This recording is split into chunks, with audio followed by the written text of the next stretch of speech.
Before starting the video, I would like to tell you something about IBPSguide.com. In their website, they provide a daily free question which help you to boost your preparation either for banking or SSC examination. Also, you can check out their test series which has high standard question with a detailed solution, and at the end of each test, we provide with smart analysis that how well you performed, which are the area you must work on, and also test series are available in both language, that is Hindi as well as English. It is accessible on both desktop as well as mobile app, whichever suits on you. For more information, you can visit estore.ibpsguide.com. Now let's move towards our video. Hello friends, welcome to IBPS Guide. So I'm here with the next set of English questions. So in today's session also we will solve 10 questions. Let me make you go through the rules. So the rules are, if the following questions, in the following questions, 2 columns are given containing 3 sentences or phrases each. So हर एक question में हमें 2 columns दे रखे हैं. Let me show you like this. So 2 columns are given and 3 phrases are given in each and every column. So in the first column, sentences or phrases are A, B and C, and in the second one there are D and E and F.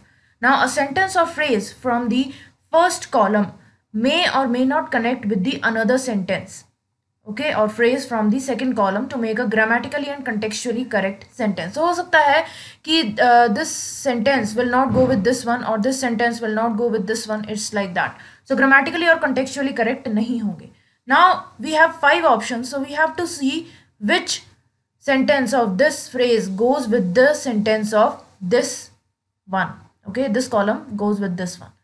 So इसमें हम क्या करेंगे, ये देखेंगे कि इस phrase मतलब sorry इस कॉलम का कौन सा फ्रेज जो है वो इस कॉलम के कौन से फ्रेज के साथ सही बैठता है. और इसके लिए हमें क्या है करना होगा, हम ये कि ए डी के साथ जा रहा है, ए ई के साथ जा रहा है, ए एफ के साथ जा रहा है, ऐसे देखने से हमारा टाइम वेस्ट होगा. So we will directly go to options और फिर देखेंगे कौन सा किसके साथ सही बैठ रहा है. Okay, so let's begin. So the first option is a with E, means this one with this one. So let's see.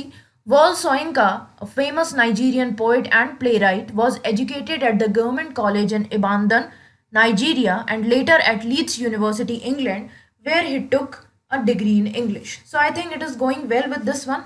Okay, so एकदम सही जा रहा है कि वोल सोयंका जो है वो एक फेमस नाइजीरियन पोइट थे और प्लेराइट थे. प्लेराइट कौन? अ मैन और a person who writes plays, जो नाटक लिखता है, नाटककार जिसको हम बोलते हैं, वो होता है. तो उन्हें गवर्नमेंट कॉलेज इन इबाडन नाइजीरिया में उन्होंने एजुकेशन ली. उसके बाद वो लीड्स यूनिवर्सिटी चले गए जो कि इंग्लैंड में है, जहाँ पे उन्होंने इंग्लिश में अपनी एक डिग्री ली.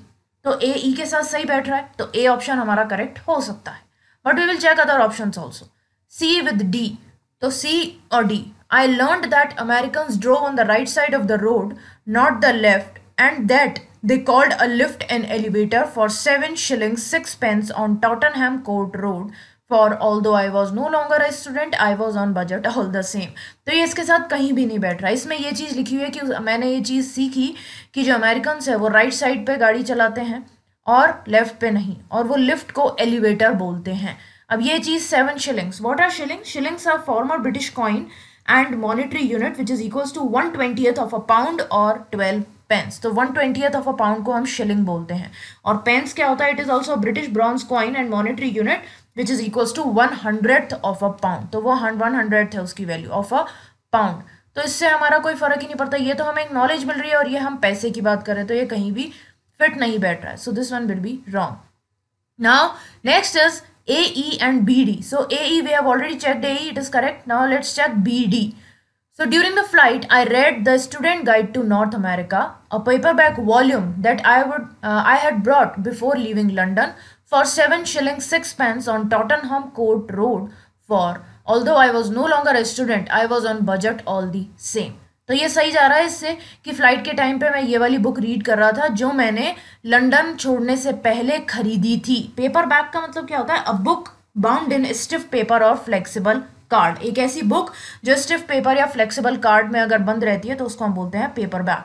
तो पेपर बैग वॉल्यूम मैंने ली थी इतने पैसे के लिए, इतने पैसे से ली थी मैंने, 7 shillings 6 pence से. तो इसके साथ सही जा रहा है. तो AE and BD will be both will be correct. Then let's check BF. So during the flight, I read the Student Guide to North America, a paperback volume that I had brought before leaving London. I attended lectures at the LSE and worked at the university library to get by. तो ये हम flight की बात कर रहे हैं और ये हम लेक्चर्स की बात कर रहे हैं, तो बिल्कुल अलग अलग चीज़ें हो गई. So they do not go well with each other.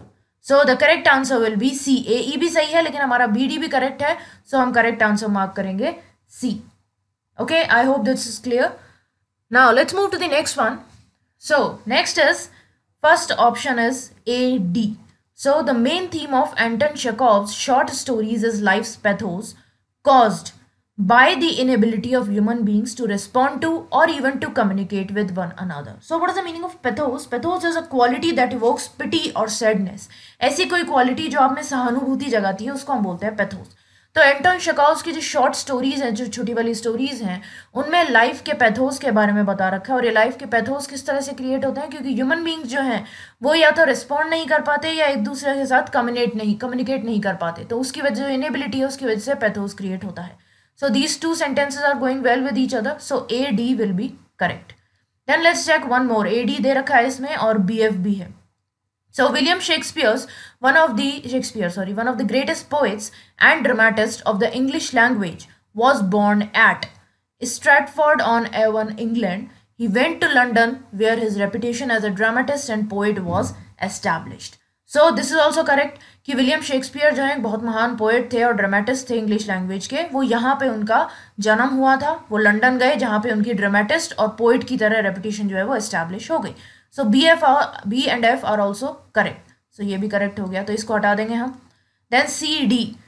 His sonnets, 154 in number, probably written between 1593 and 1598, was published in 1602. The above sonnet is sonnet number 116. And we will match this with this one. By the inability of human beings to respond to or even to communicate with one another. So here is a full stop, you can see. 116 के बाद full stop है, उसके बाद ये एकदम से चालू हो गया सेंटेंस, ये इससे कोई मेल नहीं खा रहा है. अच्छा, what is the meaning of sonnet? Sonnet is a poem of 14 lines. 14 lines की एक पोएम होती है, उसको हम बोलते हैं सोनेट. हिंदी में इसको बोलेंगे हम चतुर्दश पदी. ठीक है, चतुर्दश मतलब 14. Then so this one is wrong. Then BF. So William Shakespeare, one of the greatest poets and dramatists of the English language, was born at constancy is the theme of poem and he has used so many negatives to make his statement. तो ये अलग ही चला गया. Constituency का मतलब होता है the quality of being faithful and dependable. अगर आप किसी से वफादार हो, किसी के ऊपर डिपेंडेबल हो, तो हम उसको बोलेंगे constancy. So this B is not going with the phrase F. So the correct answer will be A D and B F. Okay, बहुत ईजी होते हैं वैसे इस तरह के जो क्वेश्चंस होते हैं, बहुत ही ईजी होते हैं. बस आपको यह है कि आपको ऑप्शन से अपने आंसर्स निकालने होंगे इसमें. ठीक है, क्योंकि इससे अगर करने बैठोगे तो बहुत टाइम लग जाएगा. Next so here first option is A with E. So the slow narrow gauge Indian train with its awkward freak of an engine had a way of making unauthorized stops for no good reason between fields of corn. Then A with E, it has one foot in literature and the other on land. As a theoretical discourse, it negotiates between the human and the non-human. तो यहाँ पे train के बारे में बात हो रही है और यहाँ पे लिटरेचर के बारे में बात हो रही है, तो ये बिल्कुल डिफरेंट हो गए. They are very different.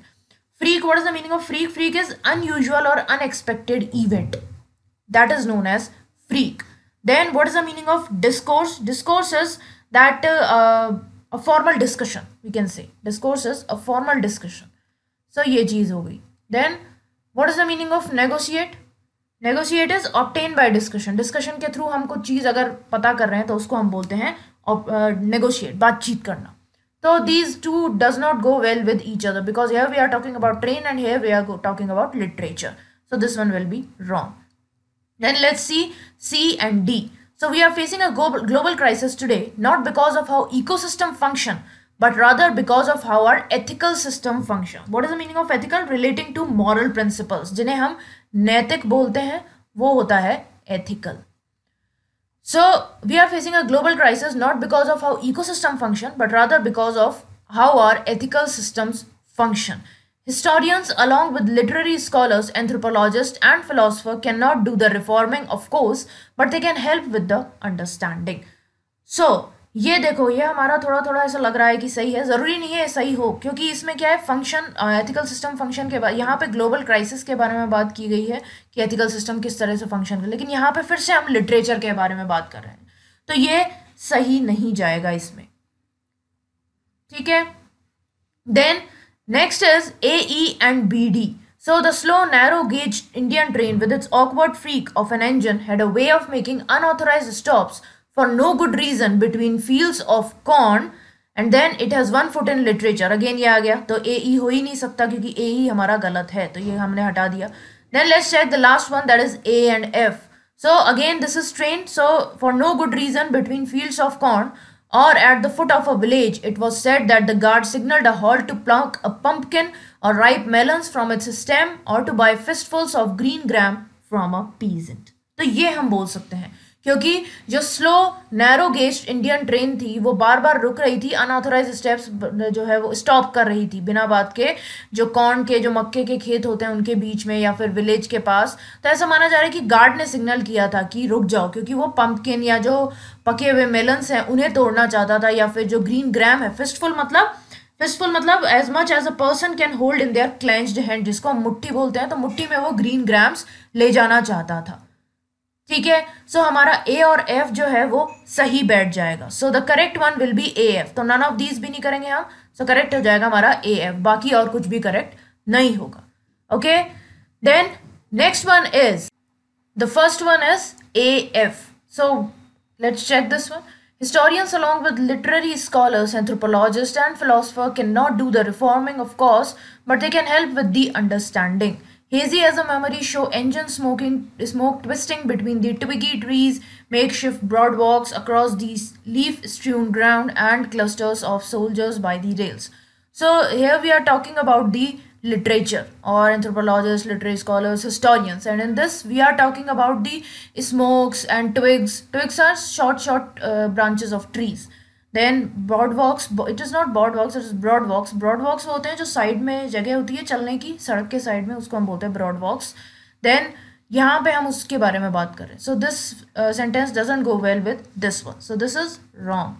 Then C with E. So for all the talk about deregulation under President Donald Trump, when it comes to the financial world, the word used by many is tailoring, means trimming the loose threads of tangled rules rather than unpicking them. तो अगर हम जो president Donald Trump ने deregulation किया उसके बारे में बात करें तो फाइनेंशियल इंडस्ट्री एक वर्ड यूज करती है जिसको हम बोलते हैं टेलरिंग. टेलरिंग का मतलब ऐसा है कि जो टैंगल्ड यानी कि जो फंस गए हैं रूल्स एक दूसरे में, उनको ट्रिम करना है, उनके लूज थ्रेड्स को, बजाय कि उनके अनपिक मतलब किसी भी चीज़ को, जो हम कपड़ा होता है उसको उधेड़ देते हैं ना, तो उसकी सिलाई जो है वो हटाने से अच्छा है कि जो उसके लूज थ्रेड्स हैं उसे हम ट्रिम कर दें. सो ये इसके साथ सही जा रहा है, तो C E will be correct. Then we have one more option in which C E is given, this one. So let's check B with F. After 4 years of fighting, delegates of the German government sought an armistice before Ferdinand fought, the commander of French forces, and rare photos of the scene, hazy as a memory, show engine smoke twisting between the twiggy trees, makeshift broad walks across the leaf-strewn ground, and clusters of soldiers by the rails. So first of all, what is the meaning of armistice? Armistice is agreement made by opposing sides in a war to stop fighting, जिसको हम संधि करना बोलते हैं. तो एक armistice वही कि लड़ेंगे नहीं हम, तो वो चीज़ साइन कर ली दो साइड्स ने. तो उसकी जो मेमोरी है वो एकदम हल्की सी है. सीन की बहुत सारी रेयर फोटोज़ मिली हैं, लेकिन बहुत ही एक हेजी मेमोरी की तरह, एक बहुत ही धुंधली सी मेमोरी की तरह वो चीज़ हमारे दिमाग में है. सो ये भी सही हो जाएगा. इसमें सोल्जर्स के बारे में बात की गई और यहाँ पे भी वॉर की बात की गई है. So this one will be correct. Now let's check B with D also. So again, after 4 years of fighting, delegates of the German government sought an armistice from Ferdinand Foch, who was the commander of the French forces, and rare photos of the scene. The First World War was not just a tragedy. तो इसमें अलग ही आ रहा है. इसमें first world war के बारे में बात हो रही है और इसमें अलग कुछ जर्मन गवर्नमेंट वो है वो फ्रेंच के साथ बात कर रही है. सो ये दोनों भी एकदम सही नहीं है क्योंकि इसमें कॉमा है. सो इसके बाद हमारा जो नया सेंटेंस चालू नहीं हो सकता, बट इसमें एक नया सेंटेंस चालू हो रहा है. But let me tell you the meaning of sordid and hellscape. So what is the meaning of sordid? Sordid is involving immoral or dishonorable action. जिसमें हम कोई immoral अनैतिक काम कर रहे हैं, जिसको हम घिनौना काम बोलते हैं, वो होता है sordid. And hellscape is an extremely unpleasant place और scene. कोई बहुत ही बुरी जगह या बहुत बुरा कोई scene चल रहा है, unpleasant, एकदम सुहा नहीं रहा है, उसको हम बोलते हैं hellscape. So the correct answer will be B with F and C with E. Okay. Now, next question is, Okay, so this one, fifth is B with F.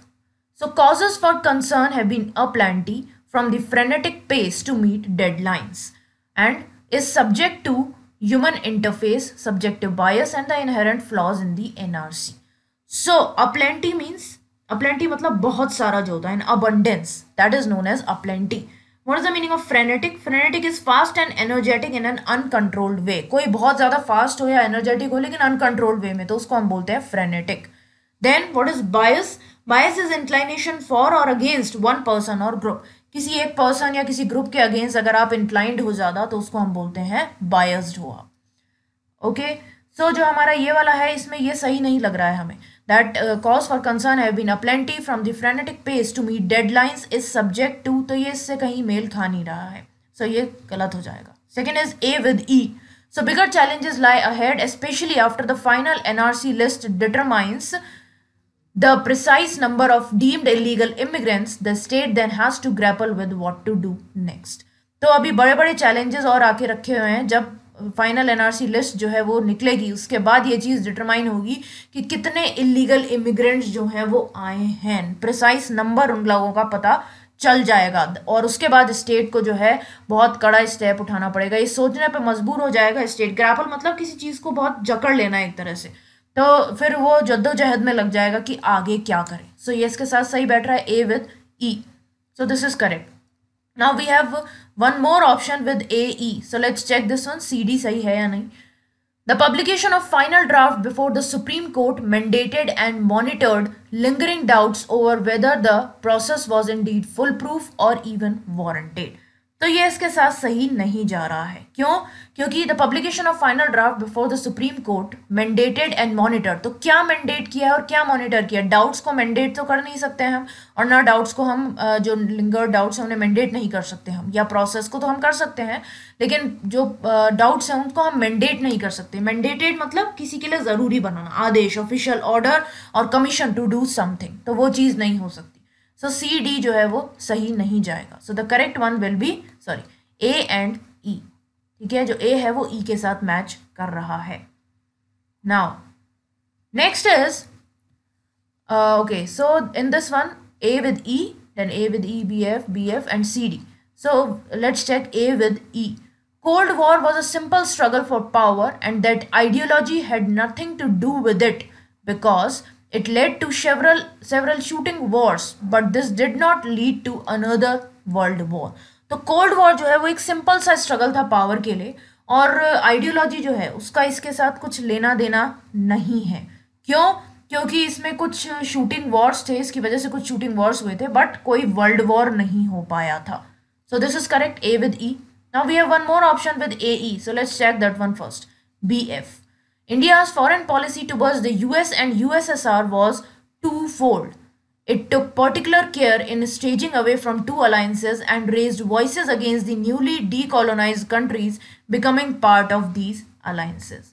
तो ये भी सही लग तो रहा है, एक बार देख लेते हैं. इंडिया की जो फॉरेन पॉलिसी है यूएस और यूएसएसआर के अगेंस्ट, उनके लिए सॉरी नॉट अगेंस्ट, वो टू फोल्ड है, दो तरीके से है. एक तो ये पर्टिकुलर केयर ले रहा है इसमें कि दोनों अलायंसेस से थोड़ा दूर रहे, और दूसरी बात जो नई डीकोलोनाइज कंट्रीज आई हैं जो इसका पार्ट बन रही है इस अलायंस का, उनके अगेंस्ट वॉइस उठाए. तो टू फोल्ड पॉलिसी हो गई. सो ये इसके साथ सही बैठ रहा है. So A E and B F are correct. Now one more is left, that is C D. Non-alignment offered newly decolonized countries of Asia, Africa and Latin America a third option. Neither the alliance could take India for granted. तो ये third option यहाँ पे नहीं बताया गया, इसमें लिखा गया है कि कोई सा भी अलायंस इंडिया को फॉर ग्रांटेड नहीं ले सकता. तो ये ऑप्शन तो है ही नहीं है कुछ. सो सी डी के साथ सही नहीं बैठ रहा है. So the correct answer will be A E and B F. Okay, now next is, let's see, again there is AE. So Tata Consultancy Services, Reliance Industry Limited and Infosys took a severe beating in market valuation while only two blue chips, RBI and other bank funds, which contributed to 193.07 crore to sales value of the year ending 31st March 2018. तो यहाँ पे हम industries की बात कर रहे हैं ए वाले फ्रेज में, और ई में हम बैंक्स की बात कर रहे हैं. सो ये एक दूसरे से कहीं भी सही नहीं बैठ रहे हैं. सो ए जो है वो ई के साथ नहीं जा रहा है. देन ये वाला ऑप्शन भी हमारा गलत हो जाएगा, बी एफ देखने की हमें जरूरत ही नहीं है क्योंकि ए ई आ गया है इसमें, so this will be the wrong one. Let's see C D. Now the bank has reported a gross non-performing assets, that is gross NPAs, of 25,673.31 crore, that is 17.24 of total assets. Independent analyst Kunal Bothra has a buy call on Oriental Bank of Commerce with a target of rupees 80. तो यहाँ पे bank ने क्या report किया है, GNPA report किए हैं इतने करोड़ के, और ये अलग ही जा रहे हैं, बाय कॉल बता रहे हैं ओरिएंटल बैंक पे, टारगेट प्राइस है 80 की, तो ये भी सही नहीं जाएगा. So this one also is wrong. Now let's see the last one, that is A with F. So TCS, RIL and Infosys took a severe beating in market valuation, while only two blue chips, HDFC and ICICI Bank, managed to record gains in market capitalization for the week ended Friday. तो ये इसके साथ एकदम सही जा रहा है कि टाटा कंसल्टेंसी सर्विसेज और आरआईएल और इन्फोसिस जो है सीवियर बीटिंग ली है मार्केट वैल्यूएशन में, जबकि दो ब्लू चिप्स हैं एचडीएफसी और आईसीआईसीआई बैंक, उन्होंने मैनेज किया है कि वो गेन रिकॉर्ड कर सके मार्केट कैपिटलाइजेशन में, जबकि इन्होंने बहुत ज़्यादा बीटिंग, मतलब ये नीचे गई हैं और ये ऊपर गई हैं. So A is going well enough with F, so the correct answer will be A with F. Okay, now next one is again it is AE. So the change in their social role and function led to a greater participation of women in the public sphere and the gradual weakening of bonds that tied her down to home and family alone. So ये सही लग रहा है हमें, ठीक है, कि उनका अगर सोशल रोल या फंक्शन में अगर जो उनका सोशल रोल है वो चेंज किया जाए, फंक्शनिंग उनकी चेंज की जाए, तो उसकी वजह से जो विमेन है उनका पब्लिक स्फेयर में ज़्यादा पार्टिसिपेशन होगा, और ऐसे बॉन्ड्स जो उनको उनके घर से बांध के रखते हैं या सिर्फ फैमिली से बांध के रखते हैं वो धीरे धीरे कमज़ोर होने लगेंगे. So A is going well with E, so ये वाला हमारा सही होगा. Now there is one option with A E, so let's check B F. The court on Tuesday directed these companies not to create any third-party interest in assets they had earlier disclosed to court. Hence, no developing country or society can afford to ignore the role of women if they are to progress. तो यहाँ पे हम women की बात कर रहे हैं और यहाँ पे कंपनीज के बारे में बात हो रही है, तो B is not going with F, so ये गलत हो गया, ये भी गलत हो गया. Then let's check C with D. The people have the power to make this life free and beautiful, to make this life a wonderful adventure. We want to live by each other's happiness, not by each other's misery. तो ये दोनों sentences अलग अलग हैं. यहाँ पे लोगों के बारे में बात की जा रही है कि उनके पास इतनी पावर है कि वो इस ज़िंदगी को एक अच्छी, एक खूबसूरत ज़िंदगी बना सकते हैं, एक वंडरफुल एडवेंचर बना सकते हैं. और दूसरी तरफ है कि हम जो है वो एक दूसरे की हैप्पीनेस के लिए जी रहे हैं, एक दूसरे के दुख के लिए नहीं, एक दूसरे को मिजरी क्रिएट करने के लिए नहीं. Means what is the meaning of misery? It is great physical और mental distress. So the correct answer will be A with E, that is number A. Okay, option A जो है वो हमारा correct हो जाएगा. Then next one is again A E. So both the superpowers decided to limiting certain kinds of nuclear and non-nuclear weapons by signing various scientific agreement. By successfully getting your message across, you convey your thoughts and ideas effectively. तो यहाँ पे हम super powers की बात कर रहे हैं और यहाँ पे हम एक इंडिविजुअल की बात करें. We are talking about individual here and we are talking about super powers here.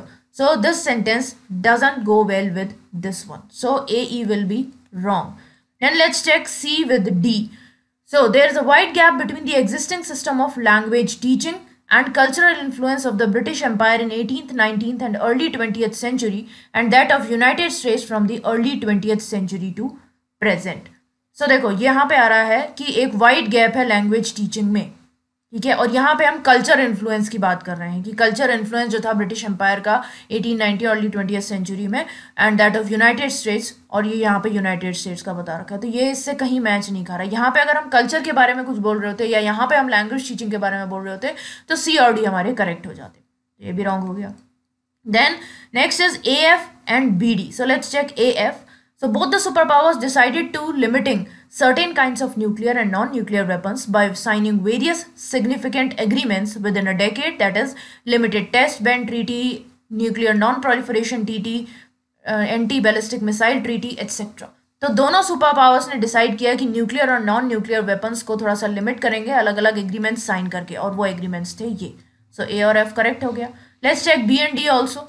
So English has a lingua franca status in many parts of the world due to the military, economic, scientific political and cultural influence of the British Empire in 1819 to the early 20th century and that of US from early 20th century to the present. तो English का जो है lingua franca status है. What is the meaning of lingua franca? Lingua franca is a language that is adopted as a common language between speakers whose native languages are different. तो ऐसे speakers जिनकी native languages different है लेकिन वो एक particular language में एक दूसरे से बात कर सकते हैं कॉमन लैंग्वेज में, तो वो होता है लिंगुआ फ्रैंका. जैसे हम हैं और यूएसए हैं, यूएसए को छोड़ो चाइनीज हैं, जैसे इंडियंस और चाइनीज हैं. तो इंडिया की भाषा क्या है? वैसे तो इंडिया का ऐसा कुछ है नहीं भाषा. यहाँ इंडिया में इंग्लिश भी बोलते हैं और हमारी मातृभाषा वैसे देखी जाए तो हिंदी है. और जो चाइनीज है उनकी है Mandarin.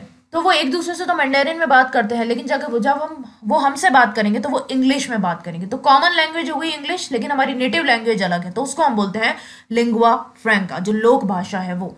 So this is going correctly with this one, B with D. So ये दोनों करेक्ट हैं. Let's check B and F once also. So English has lingua franca status in many parts of the world due to military, economic, scientific, political within a decade. तो इसमें हम treaties के बारे में बात कर रहे हैं तो वो इसमें नहीं आएगा. ठीक है, so correct answer हो जाएगा हमारा A, F and B, D. Okay, now let's move to the next and the last question. So again here is A with E. So as thousands of crores come up for redemption, senior officials of close to 20 large NBFCs, the study of isolation experienced by women and male dominant society is significant. तो यहाँ पे हम mail और female की बात कर रहे हैं और यहाँ पे हम पैसों की बात कर रहे हैं. So this does not go with this. So A and E will be wrong. So this one will also be wrong क्योंकि इसमें BF हालांकि दे रखा है लेकिन AE है तो ये भी गलत हो जाएगा. अब हमें दो चेक करना है, either it will be BD or either it will be BF. So, what is BD? The emancipation of women, the achievement of full equality between the sexes is one of the most important, though less acknowledged, prerequisites of peace. तो women का emancipation करना, emancipation मतलब क्या होता है? Fact or process of being set free from legal, social और political restriction. किसी को जो legal, social या political restriction से free कर देना उसको हम बोलते हैं emancipation. मतलब एक तरह से किसी का उद्धार कर देना. तो वुमेन को इस चीज से फ्री कर देना और दोनों सेक्सेस यानी कि मेल और फीमेल के बीच में इक्वालिटी लाना सबसे ज्यादा इंपॉर्टेंट है अगर हमें शांति चाहिए तो. हालांकि हमें पता है कि ये सब चीज बहुत कम मानी जाती है. It is less acknowledge. Prerequisites is a thing that is required prior as a prior condition for something else to happen. कोई चीज होने के लिए जो पहली कंडीशन जरूरी है उससे पहले होना जरूरी है, उसको हम बोलते हैं प्रीरिक्विजिट. सो ये इसके साथ एकदम सही जा रहा है, बी विद डी. So ये correct होना चाहिए. Then let's check B with F also. The emancipation of women, the achievement of full equality between the sexes, it was decided that industry would try to marshal support from large industrialists and senior members of the financial market. तो यहाँ पे वही financial markets की बात हो गई और यहाँ पे हम male और female की बात कर रहे हैं. What is the meaning of marshal? Marshal is together or to assemble or to arrange something. तो support arrange करना. So ये भी हमारा गलत हो जाएगा. So our correct answer will be B, that is B with D. Okay, so I hope guys आप लोगों को सारे जो है ये मैच द फॉलोइंग टाइप के हैं. एक तरह से मैच द फॉलोइंग नहीं बोल सकते हम कि फ्रेजेस को एक दूसरे से मैच करना है, वो आपको समझ आ गया होगा. अगर कोई भी प्रॉब्लम है तो आप लोग कमेंट सेक्शन में पूछ सकते हैं. और अगर आप आई होप आप लोगों को लेक्चर समझ में आ गया हो तो आप लाइक कर देना लेक्चर को और अपने फ्रेंड्स के साथ जितना ज़्यादा नंबर में हो सके शेयर किया करिए. सब्सक्राइब करिए चैनल को अगर अभी तक सब्सक्राइब नहीं किया है. And if you have already subscribe to the channel then push the bell icon so that you can get notified whenever we upload a video. Okay, so आप लोग और भी हमें IBPS www.ibpsguide.com पे आप विजिट कर सकते हैं. वहाँ पे टेस्ट सीरीज और मॉक टेस्ट हैं तो आप उन्हें भी जाके सॉल्व कर सकते हैं. और भी बहुत सारी इन्फॉर्मेशन आपको साइट पे मिल जाएगी. और अगर आप लोगों को कोई भी प्रॉब्लम है तो आप कमेंट सेक्शन में पूछ लीजिएगा. Okay, so that's all for today guys. Thanks for watching. Have a nice day.